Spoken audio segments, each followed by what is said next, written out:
Hi, everyone, and welcome back to the Nick Halaris Show. Our guest this week is Poppy MacDonald, the president of USAFacts. Poppy, welcome to the show. Thanks for having me on, Nick. I really appreciate it. Yeah, I've been looking forward to having this conversation because the work that you're doing kind of touches on everything that we've been exploring and discussing on the podcast. So I think a great place to start this is just tell us what USAFacts is and what you all are up to there. Thank you for the opportunity. USA Facts, our mission is to empower Americans with the facts. And so we do that by going to the source of the data about how our country is doing. And that's going to government agencies. We go to over 70 government agencies, bring that data together, contextualize it, clean it, make it accessible so that people can understand by the numbers, is their country headed in the right or wrong direction, and really answer their questions about issues like housing affordability or healthcare accessibility, really anything that you can imagine at usafacts.org. We do our best to answer Americans' questions by the numbers. I love that. And you guys have been around for how many years now? We launched in April of 2017, and I should have mentioned we're not for profit, we're nonpartisan. And so our goal is really to give Americans the facts so they can decide how they want to respond so that they can advocate for what they think is important. But we don't tell people what to think. We think it's really important that there be a healthy debate in this country about how to move America forward in a positive direction. And we believe that should start with a healthy agreement on the facts. Absolutely. I know just from all the research I've done over the holiday break that the organization has a kind of a fun origin story. I don't want to put you on the spot, but it's the one that one of your founders and advisors, Ballmer, started to look into this. So why don't you tell the origin story real quick, just to lay that, because I think it lays the context for what we're doing here, what we're talking about. Yeah, so we are fortunate to be founded and funded by Steve Ballmer. And when he left Microsoft, he was CEO of Microsoft. He was just, I think, thinking about the good retired life. And his wife, Connie, challenged him, hey, Steve, we should do more from a philanthropic perspective around our mission of lifting kids out of poverty. So Ballmer Group Philanthropy, they're dedicated to giving every American child the same shot at the American dream. And Steve said, we're okay. Government does that. And she said, Steve, no, it doesn't. It's not doing enough. And being a guy who I think wanted to prove himself right by the numbers, being a business guy, he was like, I'm going to go back and prove my point. And so I want to look at what is government spending on these programs. And he worked with a couple of financial analysts at Microsoft who were like, give us 2 weeks, retirement gift. And 6 months later, they were finally able to get that data out of the government. And a light bulb went on in his head. If it's this hard for me to get data out of the US government, how hard must it be for lawmakers, let alone individual voters, who are trying to understand by the numbers what is going on in our country? And, more importantly, those people are shareholders in this country. And he believes that each person in America deserves to have transparent access to that data. So he started USA Facts to make that possible. Yeah. Yeah, it's such a good story because it highlights the point, which is that we have this unbelievably complex system. We have an unbelievably complex government. I think I heard in one of your interviews, you said there's something like 90,000 government agencies. Is that the right number? That's the right number. Isn't that mind-blowing? It's mind-blowing. And so the question is like, how do you even begin to get your arms around that? And so I love the mission. And I feel like I just want to highlight a couple things for our listeners about what they can find at usafacts.org that I find to be really cool. The one product is the 10K product. So just summarize that, because I think it's amazing. I downloaded it. I've been flipping through it on a regular basis. But yeah, tell me what the 10K is. You really did your homework, Nick. I Yeah. love that you found this 10K. So for people who aren't familiar with the concept of a 10K, so the government, the SEC, the Securities and Exchange Commission, requires publicly traded companies to report on their numbers each year. And it has to be a transparent reporting of by the numbers. What are the revenues that came in? What are the dollars that were spent? What were the outcomes that company drove? And the CEO and the CFO have to sign and say, these numbers are accurate. And Steve was shocked to find out that the government doesn't do that on behalf of their shareholders, on behalf of taxpayers. And so he was like, we're going to do it on behalf of the US government. We will publish this 10K report. So it is like 200 pages of tiny, tiny, numbers and columns. But what it looks at is, think about the purpose of the US government. We went back to the Constitution. And then, how is it organized? Who are the executives? And what is the spending that occurs? What are the sources of revenue? And what are the outcomes that are being driven? And so we publish that every year on behalf of the country. Yeah, and I highly recommend everyone check it out. I feel like the first 20 or 30 pages is actually a really good like civics 101, like if you needed a refresher about what the various Yeah. branches of the American government does. And then the rest of it is a deep dive into these numbers. And one of the things we've been talking about a lot, the reason I love this so much is we've been talking about this a lot on the show, how we've gotten into this world where people kind of separate politics from economics and finance, but really it's all the same thing. And so when the science first came around, it was called political economy. And it was called that for a reason, because you can't really gauge government activity without looking at the economy. It's like you need to understand the numbers to understand what's happening, and the numbers are not just about dollars and cents. It's other things about welfare, social welfare, and subjective human happiness and different things like that. But it's not something that you can just ideologically look at. You need numbers. And so that's why I love the 10K. I'm so glad you love it. It is a heroic effort pulling all of that together every year, and we're hopeful that some people do value it and read it. And so we're happy to hear Yes. And for those who don't want to, there's that. also another really cool one. I'm trying to remember the name of it, but it's essentially taking the 10K information and making like a bunch of really useful infographics. And I highly encourage people to download that and flip through that. I think that's also, maybe 100 pages of charts and tables, but it's It phenomenal. is. It's this thing, American Facts 2024. And so we do an annual report, and it is much more visual, right? Like it's less line by line by line charts, and it is much more visual graphics and an outline of by the numbers, how did our country do this year, in visual charts. So I hope people will check that out. You can also download it, but it's at USAFacts.org. One of the points that you've been making in your other public appearances, which I think is really, really important to touch on, is, and it's related to this whole 10K concept, which is that American citizens are actually shareholders of this country. We're shareholders by right, per the Constitution, but also in a financial sense too, right? If you think about Americans, like what is their biggest single line item expense? For many people, it's their taxes. Probably the majority is probably their housing, but taxes is number two for almost everyone else, and for some people, it's the number one. And so people have to understand the extent to which, whether they like it or not, they are vested. They are vested shareholders in America, and they're spending a lot of their money on it. Absolutely. And I love how you put that into context of, we are making a significant investment in this thing called the United States of America.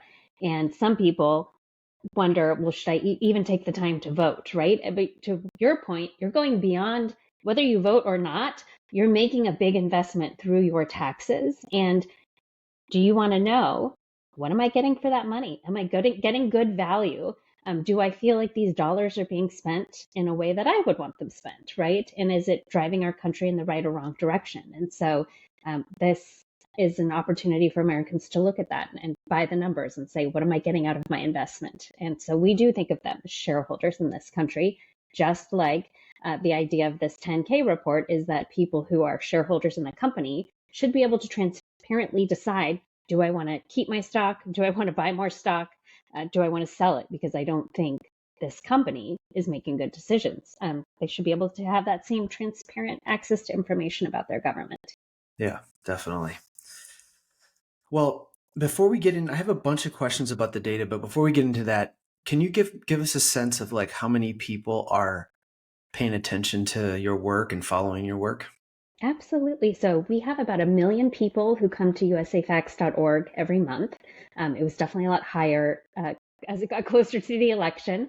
On election day, we had 450,000 people in a single day come to USAFacts.org Wow. looking at information like the Electoral College or swing states or what's the typical voting rate or what's the political identity of the country. And that's just government data we're pulling together. And then we have about 350,000 weekly newsletter subscribers. So if you go to usafacts.org, you'll get probably pretty quickly asked, do you want to subscribe to our newsletter? And that's just a way to every week we share what's new, what new government data have we brought together, what question are we answering for Americans? And then we're on Facebook, Instagram, TikTok, kind of any social platform that people are active on. You'll find us there as well. That's quite a big reach. That's awesome. I'm glad to hear that there's so many people that are actually interested in this because it's an important sign of sort of our civic health, if you will. It's been great to see. I mean, when I got approached about the opportunity, I was like, there has to be, well, one, I was excited because I was like, nobody's making government data accessible. And I love being part of something that is providing new value and differentiated value. But two, I was like, I know that there are customers for this. Having worked on Capitol Hill in government, I knew that we didn't have access to government data. Working in media, you're on this frenetic news cycle. Like if data is not easy to get access to, people aren't going to use it. And so it's been really nice to see that there are Americans who are excited to have access to this data and information, and really is rewarding for the work that we do. Yeah, for sure. Well, I've been thinking a lot about this 90,000 government agencies thing, and obviously it's like top of mind if you pay attention to the news because of the moves that incoming President Trump is doing with this Department of Governmental Efficiency, and we'll get into that in a second. But my question is like, how did we get to 90,000 government agencies? Like at one point there were none, right? And then all of a Yeah. sudden we got to 90,000. Is this all like New Deal 20th century stuff, or is it go back farther than that? So it is a little confusing, but the 90,000 government entities, those are not federal agencies. That's federal, state, Got it. local entities. And so it could be your water sewer district. It would be your school or your school district. It could be your sheriff's office, right? So these aren't all under the umbrella, and very few of them actually are under the umbrella of the federal government. There are like 120, around 120 federal agencies. And then it's, state government and local government. And you have somebody, a state like Illinois, I'm forgetting the number, but it's like 11,000 entities in Illinois.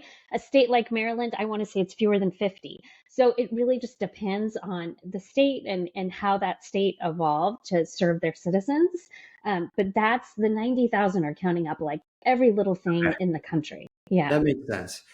But theoretically, or not theoretically, practically speaking, whatever these entities are, whether they're water departments or school districts, they are all responsible to some degree, right, to collect money because they're receiving government funds in some capacity. And so they're required to keep track of data. And so it is still an unbelievably complex web of data. It really is. So they're leveraging taxpayer dollars to provide a service. So we think it's really important that people know what is the service they're providing and how does that compare to the quality of other services, right? Or what's the outcome they were trying to drive? Are they driving it? So yeah, that's why we think it's important. I also think it's important. Like I know people care about their country. And when I first was talking to Steve about coming to USA Facts, I said most of our products, our 10K, our annual report are about the state of the country. And I believe people really care about their state and care even more about their neighborhood, right? So we have to get data as close to someone's backyard as possible because I want to know how my school is serving my kids. I want to know what's crime in my neighborhood. I want to understand a little bit more like, has traffic always been this bad? Has the weather always been this hot? Um, those are the kinds of things I want to know about where I live. And I care about my country, right? But I think getting local is really important. And that's where getting to those 90,000 government entities come into play. Is that part of the vision for USA Facts to like dive into all that and provide like hyper local information as well? That is our hope. And so, whenever possible, we try to roll up local, state, and federal spending Steve talks about if you drove to work this morning, you probably don't know if that road was paid for by local, state, or federal funds. Of course you wouldn't, but you do want to know what's the quality of my road conditions. And so we can only get to what is that total spending and what is the quality of that bridge or of that road by rolling up all that data. And so we do roll it up in our 10K report. It's part of the reason why we're using data that is about 2 years old, is it takes a while. By the time, I mean, that's the latest available data to us. It's the latest available data the government has, but it takes some time for the OMB, the Office of Management and Budget, to find out, okay, we distributed this many funds to local and state government. How were they used? And to get that information back and reconcile all of it. And so we want to keep doing that. And when you answer someone's question, like, is crime in my community going up? Crime rates for the country don't answer that appropriately, right? Is my school serving my kids? I mean, we know what's happening with schools in the country, but really getting it local is important. So Yeah. as we answer those questions, getting it as local as possible is important. And at some point, I can tell you about a new product we have that does that starts to get people as close to where they live as possible. Yeah, let's hear about that now. Now's as good a time as any. Yeah. Okay, great. Yeah. So we have a few new guides that we've launched around housing prices or around the economy. And then what we do is we're leveraging AI because, as you can imagine, trying to fetch that local data and give you a response that is as personal to you as possible. We can hire enough humans to write a custom response for, Nick based on where Nick lives.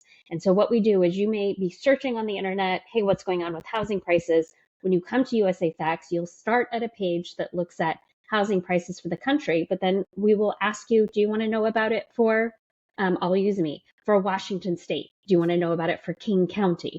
And then what we do is go and fetch that local data and then bring it to life in custom visualizations and custom text that tells you, hey, this is what it looks like for you, and here's how it compares to the country, or here's how it compares to a couple of other counties near where you live, to really put that information into context. So we're going to keep expanding that work, and we think it's really important to give people that local picture. Nice. And you're going to include like everything, like crime, like ideally the goal is to include every kind of big statistic that you're tracking. Schools, crime, all those things. Crime is pretty complicated as we think about trying to really go to local sources to get that information. Schools are There's a lot of schools, so we're moving as quickly as we can, and really it's based on what are the questions that we see Americans asking. So we look at search engine traffic and kind of look at the Venn diagram. What are all the questions people are asking in search, and how does that overlap with questions that can be answered with government data? And then we just set about gathering the data, cleaning it, contextualizing it, and presenting it with helpful, hopefully, text and with a visualization. Yeah. I like that. I think the farther you can go, the better. Because I feel like Okay. the grand vision, which you sort of hinted at a few minutes ago, I think would be really, really powerful. Which is like if you could somehow unpack this complex web of like where the money's going. I ran into this like I got into sort of civic activism because I ended up on this homeless housing commission for the city of Los Mm. Angeles, and I met all the nonprofit developers, and it just opened my eyes to this whole new world. And one of the things that really blew my mind when I first got into it was that they basically, to be a good nonprofit developer meant that you knew where all these pots of money were, and Mm. you knew how to fill out the application in the best possible way to get access to it. And so like the really entrepreneurial friends of mine that were doing this work were like, oh, there's this state program over here, and then there's a county program, and then the city has this program, but they have another program. And they were winning. Like, to win essentially was to know that these programs existed, and then to know how to fill out the application and put yourself near the top. And I was like, why is it that complicated? Why isn't Yeah. one, if you want to build homeless housing, here's the one place you go for money? But it's related to sort of this history and this 90,000 government entities issue. Yeah, very crazy. It is wild, and it shouldn't. Hopefully, doesn't have to be that complicated to get funding to do great work and change lives. Okay, another question I've had in my mind for years, actually. So I'm come from an investing background. Like in my day job, I'm a real estate investor and developer, and I've always kind of been in the finance world. And one of the things that has kept coming up over and over again is sort of questions about the integrity of data in America. And so, for example, like in my world, people are very suspect or suspicious of inflation statistics, and in particular the way they calculate shelter inflation. Or there's a bunch of people in the hedge fund world who are suspicious of the unemployment data and the crazy way that is calculated with the birth death estimate and all this stuff. What do you think, having been in the trenches, like, is our data something that we can trust? Is it a nuanced answer? Is it, what's the truth in your mind? That's a great question, and I appreciate the healthy skepticism. And I would say that when you think about data that's been collected by the government, it's been collected over years and over administrations, and as political parties have changed, and it's been collected by civil servants who stay in their jobs, no matter who's in the White House or no matter who's controlling Congress. So we feel like there's been a steady committed group of civil servants who've been collecting this data. Now, if you think, hey, the formula they're using is wrong, or if you are concerned that there are pockets of people or things not being counted that are important, we would absolutely say, yes, advocate for good government data, advocate for better data. We don't advocate for any policy. We do advocate that government data should be open and transparent to the public, and that it should be published as quickly as possible so that we can use current data to make good decisions for our government. I mean, Steve talks about he can't imagine running Microsoft with 2-year-old data or no data, right? That would be insane. Like, you would never invest in a CEO who's running their company without data. And so we need data for the government. And yes, advocate for good data, I would say, is really important. Yeah, and when you think about those goals, the foundational goals of USA Facts, what exactly is the problem, in your opinion, in terms of getting access to the data? Is it just a lack of resources? Like, are these departments understaffed? Is it they're using like mainframe computers that need to be upgraded, or is it some combination? What's your take? I think it's some combination. So I would say part is where I have empathy for people in federal agencies, for example, is like if you think about the mandate of HUD, Housing and Urban Development Department, it is about providing affordable housing. It is not make our data publicly accessible and open to the public. And Yeah. so they're probably putting their resources toward the thing that is their mandate, which is a good thing. And there isn't real there aren't standards for what data is collected, when it's reported, how it's reported. And so I think they're doing the best they can. We've had federal agencies say, FOIA us. That's a Freedom of Information Act request. Because they're like, we won't be allowed to dedicate resources toward making that data accessible unless we get a FOIA request. Like, that's how it gets resources. And we think there's probably other great ways to support government. So, for example, we're working with the Department of Commerce right now, who is one of the largest providers of government data to the public. They were really surprised to hear that we have to go through a lot of heroic effort, I would say, to make their data machine readable and understandable by AI. And Undersecretary Graves said, "Hey, shouldn't we do that for you? Like, we're the provider of the data, and they not only want it to be accessible to USA Facts, they want it to be accessible to anyone who wants to use it." And so we've been working with Department of Commerce to create the standards for how should their data be published so that it is easier to get access to. So that's one example. I can tell you another example of COVID where this really put a light on the challenge of not having good government data, but I'll start there. Yeah, so I think the COVID one is worth going into as well, because I know I remember you mentioning this on other podcasts. So let's hear about that too. Yeah, so when we had the COVID outbreak happen, USA Facts had been saying, hey, there aren't any standards for what data should be reported, when it should be collected, how it should be shared, and that's a problem. And I don't know that people really understood what a challenge it was until the COVID outbreak happened. And there wasn't a way for local government to report to state, to report up to the United States federal government what was happening with this COVID outbreak. And it started very local, right? It started in a county in Washington and a county in New York. And there wasn't good, transparent access to how was the outbreak happening. And in a interesting twist of fate, I had a colleague of mine. We had 13 people on staff at the time say, "Hey, I think we could collect this data and make it accessible."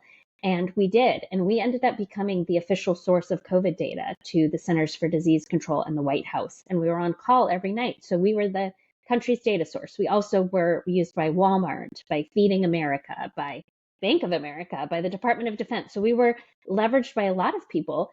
And I think for the first time, it really was like, oh my gosh, we're trying to fight a real-time problem that is putting the life of our citizens at risk, and we don't have good data to do that. Yeah. And in the case of the COVID data, like what was the underlying root cause for why there was no way to capture this information? Well, there was a way to do it, but the way to do it was to pick up the phone Got it. or to go county by county. And there are about 3,300 counties in the country. And so to do that 3,300 times every single night, that's a lot of work. Yeah. um, Yeah. and so imagine had there just been, hey, data about disease outbreaks must be reported locally every night, or maybe it's once a week, or maybe it's once a month. But when an outbreak happens, you increase the mandate of reporting on that. So that exists when an outbreak happens. I hope there's not another pandemic, but it just doesn't exist. Yeah. Yeah. You would think that if it's captured, if there was a rule like that and it was captured county by county, like it's as simple as like a Google spreadsheet, right? You just type it in, and then the Google spreadsheet sums up the 3,300 counties. But obviously, there's a lot of things that have to go in place before that system to work. Yeah. And humans typing is where errors occur, right? So that's Right. also a little scary. Yeah. And so even in all the humans trying to do their best work, right? Sometimes we'd see a number that would be like, wait, what? And, so we would call, oh, sorry, that was human error. Nope, this is Yeah. the actual number, right? So Yeah. it takes definitely like multiple humans in the loop to make sure that we're providing quality data. But imagine if there was a API feed of that data, that would be amazing. So Yeah. That's amazing. So has the CDC or whatever government and entity is responsible for this, have they taken the learnings from what you all did during that period and created a national system, or is that still to be done, work that needs to be done? I think that is still work that needs to be done. I mean, they took over the COVID data collection effort, which is great. Like government should do that. And I don't think, to my understanding, there's still not a system for how local to state to federal government reporting on disease is happening. Yeah, got it. You mentioned the Freedom of Information Act request stuff, which I find to be really interesting. So essentially, if I understand it right, the people working in these various agencies for the federal government, let's say, they're so busy, they want to, if they get a request, they want to provide, but they're literally unable to in the absence of this like actual administrative request from you all. How hard is it to do the request? Well, I would say there's so much data that's already technically available. So the FOIA would be getting access to data that we want that we're not finding. And the data that is publicly available, it might be on a PDF, like a spreadsheet, right? That it might be in an Excel document. You might have to download it row by row by row by going to a government's website. So for an organization like USAFacts, who's trying to do like a wholesale collection of data around what's happening in this country, I will just say we have plenty of technically publicly available data to chase after without having to FOIA. FOIA would be if we wanted additional data that hasn't yet been made public. And when it is public, it's still just a a lot of human power to get that data in a way that is accessible to the public, and that we can do things like take data on housing and combine it with data from the IRS and combine that with data on healthcare to understand, how is a population living. So it's the, kind of cleaning it and putting it in a way that we can compare different data sets against one another, that takes a lot of the effort to Yeah. be able to do the analysis. Yeah, like to get the time series to line up so you could create the charts and run analysis on it. Yeah, it's Exactly. no joke. It's a lot of work. Have you looked at homelessness data? We have not looked at homelessness data. I will say there is not great data available and accessible. Yeah. And right now we're looking at what are the big volume of questions Americans are asking, and then we're answering those questions with government data. And so we aren't getting the inquiry volume on homelessness that it's brought it to our radar. We also know if it gets the volume of inquiries, it's going to be a challenging one to do because there isn't great data collected on it. We've done a couple articles on our site about it. Mhm. So if you go search homelessness, but we haven't done like a big effort dedicated to homelessness. Yeah. I do think the data is bad. Like here in LA, it's top of mind for everyone because it's a big issue, and most people don't understand that the way that the sort of count is done is like incredibly suspect. It's once Mm. a year. It's actually a count that's like I think HUD is the one who requires the counties to do this, and it's an army of volunteers who go around LA, which is like 180 square miles or something crazy like that, and visually count the number of street visible homeless people. And they do it like Uh, once a year, and then they base the public bases their perception on how the city council and the mayor is doing and how the county supervisors are doing based upon this count, which to me seems just highly suspect. I don't know how like, oh, there's 70,000 homeless people in LA. yeah. Who knows? You need to fly drones over the city. That would be a smarter decision than relying on people. But that's a tough one. But It it's is a tough one. I yeah, did I did do just a quick search on, homeless yeah, on USAFacts.org, and it looks like we have written, several articles which are shorter, 3 or 4 paragraphs and a visual where we look at, what's happening with this issue. But we do have some things about how many homeless people are in the US, what does the data miss? So I think that's to your point, right? That we can tell you what the government reports, and we can tell you why that data is probably not giving a full count of the issue or the challenge. yep, which is great. Well, I have a bunch of sort of rapid fire questions for you that are interesting and fun, or at least I think they are, um, that are kind of a hodgepodge. So forgive me if we jump around, but I really wanted, Okay. as someone, because I know you've been living in this world that not a lot of people have looked into, and so I really want to get your take on a few things. So the first one is this: the Department of Defense has been in the news lately for failing an audit, and my question is like, how does a government agency that has a $900 billion annual spend fail an audit? Uh, I I feel like you have better background in this than I do, Nick, because I'm not an auditor or someone with a financial background. But um, yeah, so I don't know. What do you think? I thinking that's an enormous sum of money, and uh, I don't know. I But know. yes, Yeah, it's like the we there's this is happening locally too, like actually on homelessness. So like the state of California just did an audit of like the homeless spending or something like that. I think it was homeless spending if the last fiscal year that they have data on, which is probably 2022.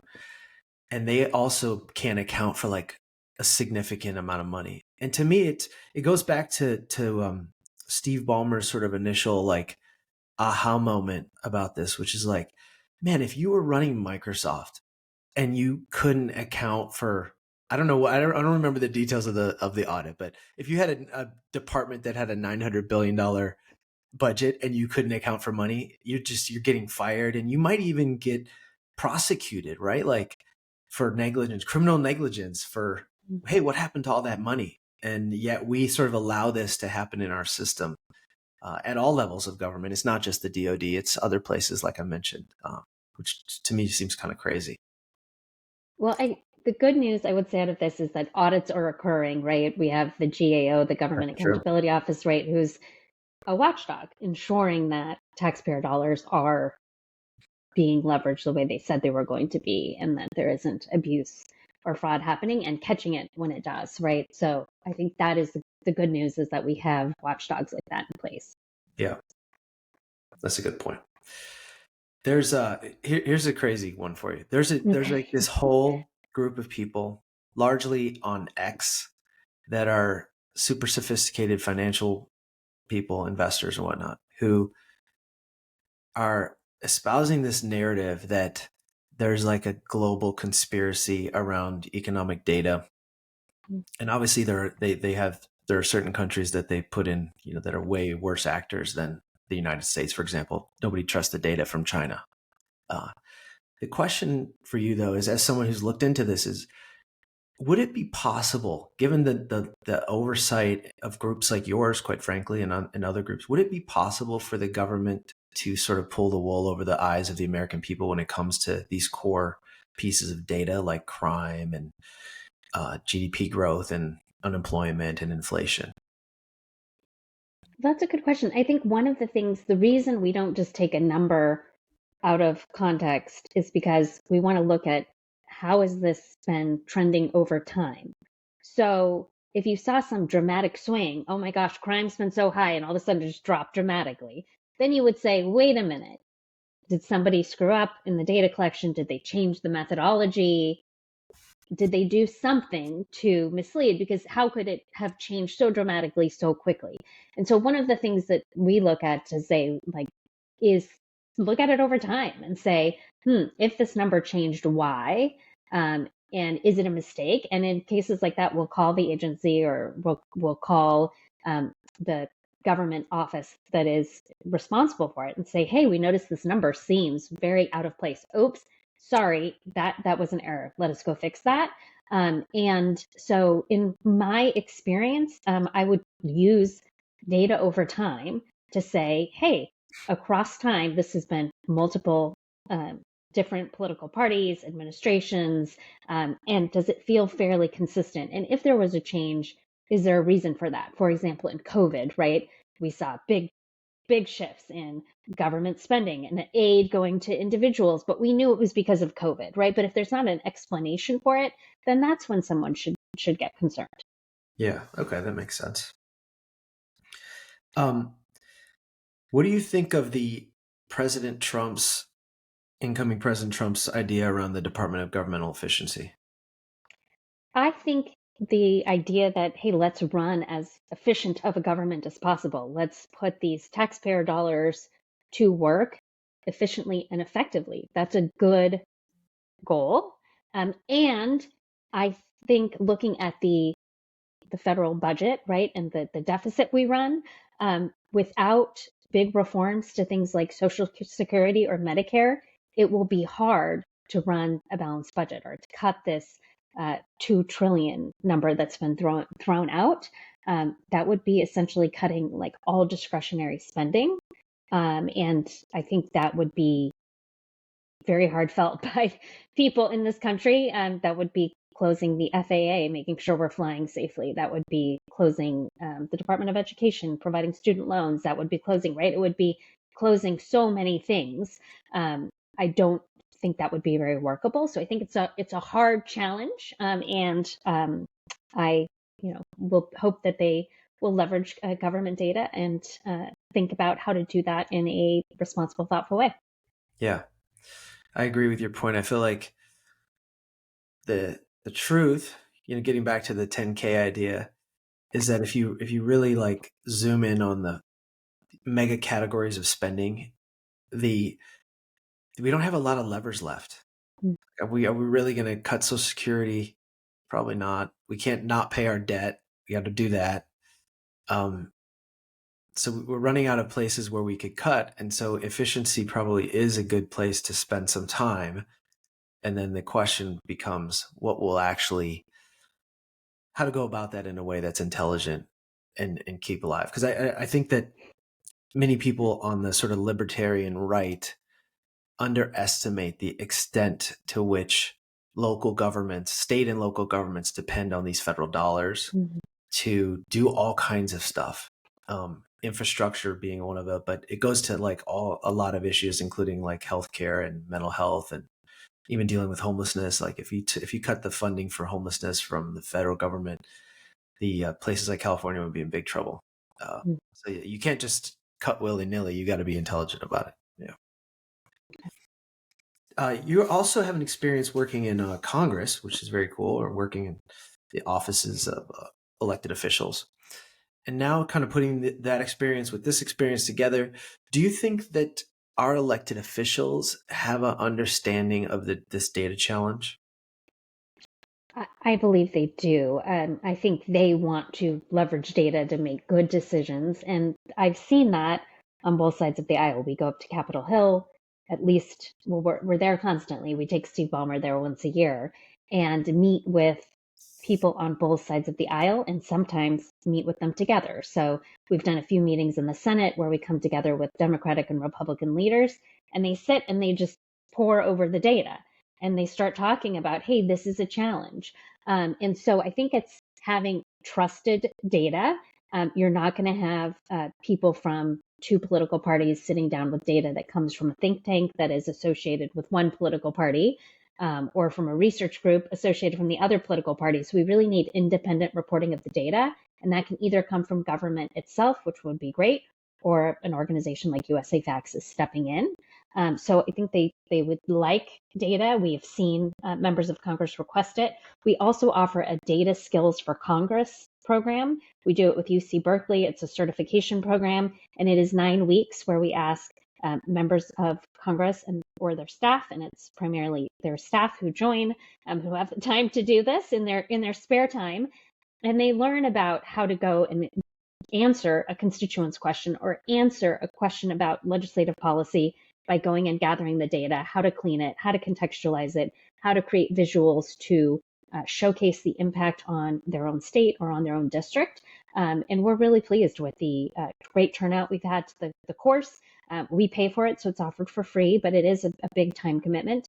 And we just doubled the number of courses that we're offering. That's awesome. I think that's so important. Like one other issue that we have been covering over and over again on the podcast is sort of like the financial literacy challenge in America. And in my view, it kind of extends at all levels. I'd be curious to get your take. Do you think people in Congress could stand for like some additional financial education just to understand? Because understanding these data sets is no joke. You need to have some sort of baseline understanding of finance and econometrics and statistics to make sense of it. But what's your take? Do you think that that's something that is worth investing in? I think understanding the $6.2 trillion budget, like who can get their hands around that amount of money and what it actually looks like? And so one of the things that we have at USAFacts.org and that we've shared with Congress is the Sankey, which is a visual of how that, where those dollars come from. And so we look at it from a revenue source. And so you hear sometimes politicians, what I would say, oversimplify. Well, let's just charge corporations more. And it's like, okay, well, the two biggest sources, if you see that Sankey's a visual of revenue to the government, are individual taxes, right? And then it's the smaller portion is corporate taxes. You'd have to triple the corporate tax rate to do anything about our deficit. And then if you look over on the spending side, right, you have people who may oversimplify and say, well, let's just cut all of the I don't know, the fat. And then you see like the major sources of spending are Social Security, our Medicare, right? Like 89% of our funds are either mandatory or Department of Defense or paying interest on the debt, right? And those are things that we think without some major change in our philosophy about how we serve as a government, right? That you can't really change that. So like all the fat then is like everything else. And so I think just giving that context to members of Congress has been helpful. We were presenting it virtually to a couple senator staff, and we heard somebody say, take a picture of that, take a picture of that. And we're like, you don't have to take a picture. We'll send it to you. It's on our website. But I think just seeing that breakdown of that huge amount of money, but just in a simple but straightforward way, is a really helpful education as members of Congress think about what they may do when it comes to our budget and to our deficit. Yeah, it's a great visual, and I'll make sure to include a link to it when we summarize the episode. Thank you. All right, a couple of fun personal questions for you to finish this off. So, I realized or heard in your other interviews that you were someone who felt like a call to service at a very young age, and I'm curious where that came from. Oh, that's a great question. I think it was being served growing up, right? Like I was born to parents who were teenagers, working class family. So they were working very hard to provide. And I would say I really had to self advocate for um, things like my what I did in academics, or I wanted to go to college and there wasn't a path for me. I was the first in my family to go to college, and it was people who stepped in and were like, let us help you. And I was like, okay, I need to give back. Like, how can I help serve people in the way that I was served? Because I really owe where I am today to those people who just came in and said, let me give you a helping hand. Okay, so you had like helpful people along the way of your journey, and that just motivated you because you've dedicated your whole career. We didn't cover it, but you've been working kind of in this non bipartisan or nonpartisan, like let's just make America a better place world for your whole career, right? Yeah, I think the through line has been people deserve access to transparent information Yeah. about their country. And so that's really guided my career. Yeah. Okay. Well, last question, and you might not have an answer to this, but what did you learn living in that hut in Nepal? Oh my gosh, you really did your research. Oh, I think I learned um, the importance of community and the importance of how happy people are just being with one another and having like a community of support and family around them. I mean, that was living in a mud hut with no electricity and no running water and no toilet. That was a unique, challenging experience for me. And I got to develop really close bonds with my Nepalese family who didn't speak any English, and I didn't speak any Nepalese when I got there, and yet we were communicating really effectively, and I had an incredible time. So thank you for asking Yeah, that. that's so cool. Did you have any interesting spiritual experiences while you were there?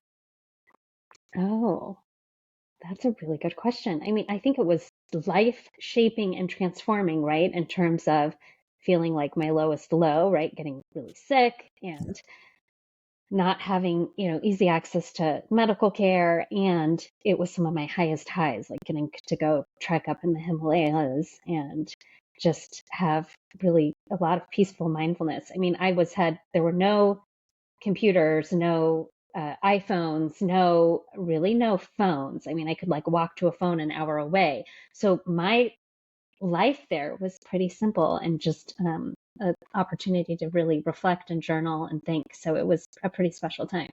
That's very cool. I want to go there. It's been on my list for a long time, and then it just keeps coming up. Like there's this famous spiritual teacher who's actually done a lot of podcast circuit. Like his name is Shad Guru, and he's been on Joe Rogan. Like he's a really interesting. You should listen to the Joe Rogan one with Shad Guru because he Okay. talks about this area of Nepal that, in his view, is like spiritually charged. And he said Mm, that people who go there, the gurus of the ancient times would go there and like deposit their learnings in the energy sphere of that area. So he said that's yeah, why people, when they go to these places, they have these kind of mindful and spiritual experiences. That was his explanation of it, and I thought that was fascinating. I kind of makes me want to go there and just try it out myself. Yeah, you should. That's yeah. amazing. Well, Poppy, this has been a super fun conversation. Thank you for your time, and I'm going to make sure that everybody knows all about USA Facts, the 10K the State of the Union, and that the chart you mentioned, which is a really awesome visual. I think that every American should basically study that, like once a quarter. Just take a look at that, because it will help frame all the crazy debates they're seeing in the news. Like that chart is the answer. So thank you so Well, much. thank you, Nick. Appreciate all of Appreciate it. you.